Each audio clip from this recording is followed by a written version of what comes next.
hikmah yang terkandung dalam riwayat ini, itu riwayat Nabi Idris AS.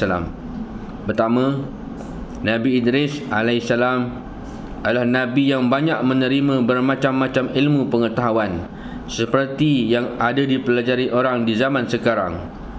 Bahkan Nabi Idris lebih pandai dari itu, dan Allah yang mengajarkan kepandaian itu kepada Nabi Idris.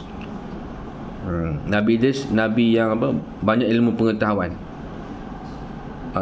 mahir dalam ilmu lebih mahir seolah-olah kemahiran Nabi Idris ni seperti mahirnya pada kita zaman sekarang ni, dan lebih pandai dari itu.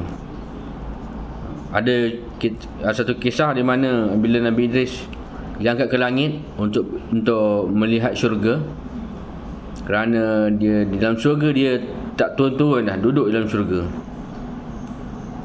Kedua, kepandaian manusia tentang berhitung, ilmu bintang, berperang dan sebagainya bukanlah berasal dari orang barat, tetapi berasal dari orang Islam. Tapi sayang, tertinggalnya umat Islam dalam kemajuan sekarang ini adalah kesalahan umat Islam sendiri, yang akibatnya ilmu pengetahuan yang terkandung dalam Al-Quran itu orang lainlah yang mendapat manfaatnya. Ketiga, Nabi Idris ditinggikan Allah darajatnya kerana beliaulah orang yang sangat sabar dan bertakwa kepada Allah Subhanahu Wa Taala. Yang keempat, Allah Subhanahu Wa Taala tetap menyayangi hamba-Nya yang berbuat baik dan beriman kepadanya, dan sebaliknya tentulah Allah tidak menyukai kepada orang yang berbuat derhaka dan maksiat.